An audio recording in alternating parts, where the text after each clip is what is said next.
दोस्तों, आपको याद ही होगा कि अमेरिका के अफगानिस्तान से जाने और तालिबान के वहां कब्जे की खुशी अफगानिस्तान से ज्यादा पाकिस्तान में मनाई गई थी और शाहिद अफरीदी जैसे सेलिब्रिटीज ने भी इसका स्वागत किया था।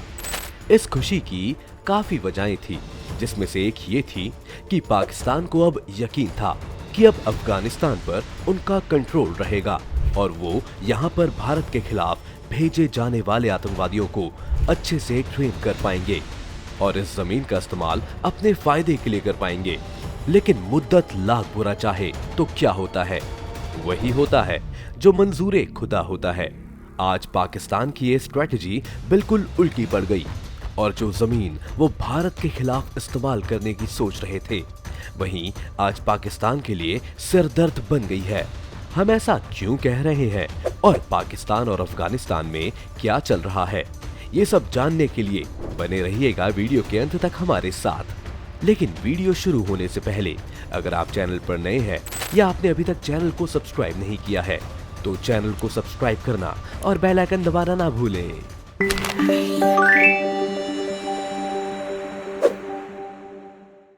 अभी पाकिस्तान के साथ क्या हो रहा है, उसके लिए हमें पाकिस्तान के अंदर की पॉलिटिक्स को थोड़ा समझना होगा।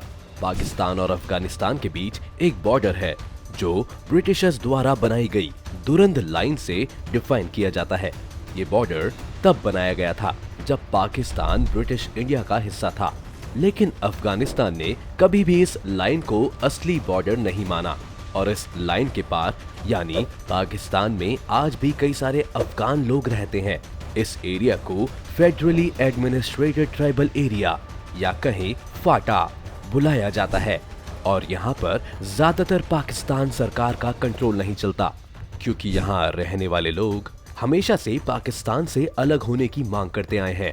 अफगानी तालिबान से अलग यहाँ पर एक पाकिस्तानी तालिबानी भी हैं, जिसे तहरीक ए तालिबान पाकिस्तान या TTP के नाम से जाना जाता है। TTP पाकिस्तान पर आतंकवादी हमला करता रहता है, जिससे वहाँ की सरकार हमेशा परेशान रहती है। लेकिन अफगानिस्तान में तालिबान की सरकार आने के बाद पाकिस्तान को ये लगने लगा कि वो अफगानिस्तान की मदद से इन आतंकवादियों के साथ समझौता कर लेंगे और इन्हें खत्म कर देंगे। लेकिन ऐसा नहीं हुआ, क्योंकि आखिर हैं तो ये लोग भी अफगानी पठान। इसलिए अफगानिस्तान का इन्हीं पाकिस्तान के साथ अकेले छोड़ने का कोई प्लान नहीं है। अब हुआ ये कि तालिबान सरकार के कारण TTP भी पाकिस्तान में ज्यादा ताकतवर हो गई है और पाकिस्तान से ये सब नहीं संभल रहा है।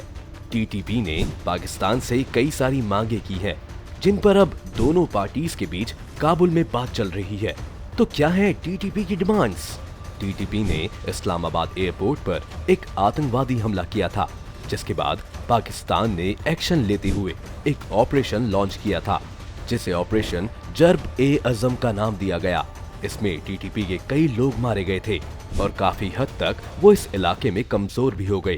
तालिबान की सरकार आने के बाद TTP वापस अपने पैरों पर खड़ी हुई, तो अब उन्होंने ये मांग की कि इस ऑपरेशन में मारे गए लोगों को पाकिस्तान की सरकार मुआवजा देगी। इसके अलावा जिस फाटा रीजन की अभी हमने बात की थी, पाकिस्तान सरकार ने उसे भी अपनी खैबर पख्तूनख्वा प्रोविंस में मर्ज कर दिया था। TTP की ये मांग है कि इस रीजन को फिर से डिमर्ज किया जाए और यहाँ पर पूरी तरह से TTP को कंट्रोल करने की आजादी हो। TTP यहाँ पर शरिया लॉ से लेकर कई और बदलाव चाहती है। पिछले साल जब TTP के अटैक्स तेज हो गए थे, तब इमरान खान ने एक समझौता किया, जिसमें उन्होंने 1 महीने तक TTP को सीज फायर के लिए मना लिया, लेकिन इसके बदले में उन्हें उनके 100 टेररिस्ट रिलीज करने पड़े। याद रखिए, इन 100 टेररिस्ट में वो लोग भी थे जिन्होंने पेशावर के उस आर्मी पब्लिक स्कूल पर हमला करके 150 से ज्यादा बच्चों की जान ली थी। लेकिन पाकिस्तान समझ चुका था कि अब TTP के सामने वो नहीं जीत सकते। पाकिस्तान को लगा था कि इस सीज फायर को वो एक्सटेंड करवा लेंगे और यहाँ पर शांति रहेगी, लेकिन हुआ कुछ उल्टा ही। इसके बाद TTP ने ऑपरेशन अल बदर के नाम से एक नया ऑपरेशन लॉन्च कर दिया, जिसमें वो चुन चुन कर पाकिस्तानी सिपाहियों और पुलिस को टारगेट करने लगे। अगर हम इसकी टाइमलाइन देखें तो 11 अप्रैल को डेरा इस्माइल खान में 5 पुलिस वालों को टीटीपी ने निशाना बनाया। फिर 2 दिन बाद 7 पाकिस्तानी सोल्जर्स को उन्होंने एम्बुश लगाकर मार गिराया। इस एम्बुश में टीटीपी ने ऑटोमेटिक हथियारों और रॉकेट प्रोपेल्ड ग्रेनेड लॉन्चर्स का इस्तेमाल किया था। इसके बाद 20 अप्रैल को 3 पुलिसकर्मी और मारे गए। मई के महीने में पाकिस्तान और टीटीपी के बीच फिर एक सीज फायर हुआ, लेकिन टीटीपी ने इस बीच भी हमला जारी रखा। 15 मई को 3 आर्मी के सिपाही और 3 बच्चे नॉर्थ वजीरिस्तान में मारे गए। 17 मई को 2 पुलिस वाले और 23 मई को फिर से 2 पाकिस्तानी सोल्जर्स को नॉर्थ वजीरिस्तान में शूट कर दिया गया। जैसे पाकिस्तान कभी भारत के साथ सीज फायर करके हमला जारी रखता था, वैसे ही अब टीटीपी उनके साथ कर रही है। एक रिपोर्ट के मुताबिक ऑपरेशन अल बदर के लॉन्च होने के 39 दिनों में 58 से ज्यादा पाकिस्तानी जवान और सुरक्षाकर्मी अपनी जान गंवा चुके हैं।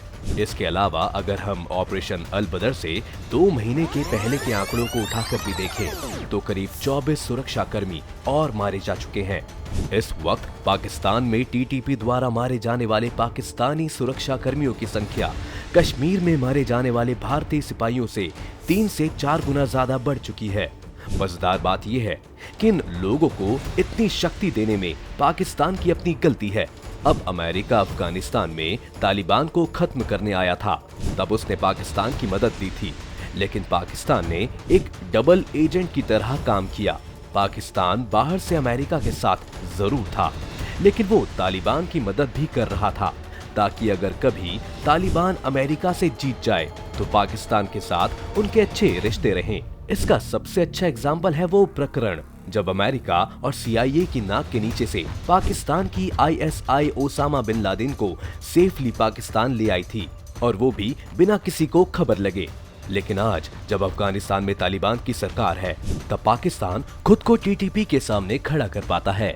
अफगानिस्तान की तालिबान सरकार ने भी पाकिस्तान को ये साफ कर दिया है कि वो टीटीपी के खिलाफ कोई एक्शन नहीं लेंगे, और वक्त आने पर वो उनकी मदद करने से भी खुद को नहीं रोकेंगे।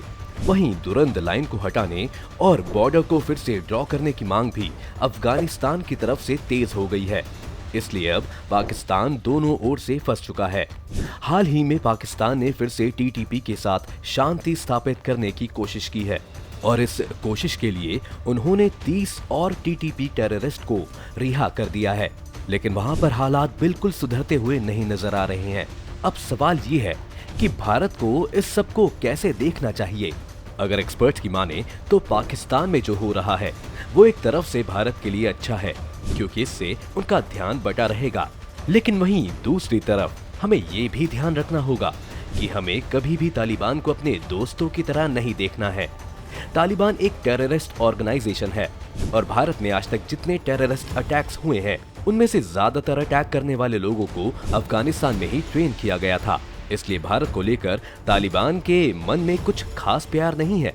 इसके अलावा तालिबान का कश्मीर मुद्दे पर भी स्टैंड हमेशा से भारत के खिलाफ ही रहा है, और क्योंकि अब अफगानिस्तान में तालिबान की सरकार है तो वो कई सारे कश्मीर मिलिटेंट्स को हथियार से लेकर ट्रेनिंग देने का एक बड़ा रोल प्ले कर सकता है। UN सिक्योरिटी काउंसिल की मॉनिटरिंग टीम की एक रिपोर्ट के मुताबिक टीटीपी के अलावा अभी अफगानिस्तान में भारत विरोधी संगठन जैसे कि लश्कर-ए-तैयबा और जैश-ए-मोहम्मद भी एक्टिव है, और ये भी भारत के लिए आने वाले समय में परेशानियां खड़ी कर सकता है। एक सवाल जो मन में आता है वो ये है कि क्या भारत पाकिस्तान की मदद करते हुए अफगानिस्तान और फाटा के टेररिस्ट को खत्म करना चाहेगा? क्या इससे दोनों देशों के रिश्ते बेहतर हो पाएंगे? इस मुद्दे पर अपनी राय हमें कमेंट सेक्शन में जरूर लिखें। उम्मीद है ये वीडियो देखकर आपको काफी कुछ जानने को मिला होगा। अगर आपको ये वीडियो पसंद आया हो तो वीडियो को लाइक करें, और अगर आप चैनल पर नए हैं या आपने अभी तक चैनल को सब्सक्राइब नहीं किया है तो चैनल को सब्सक्राइब करना और बेल आइकन दबाना बिल्कुल ना भूलें।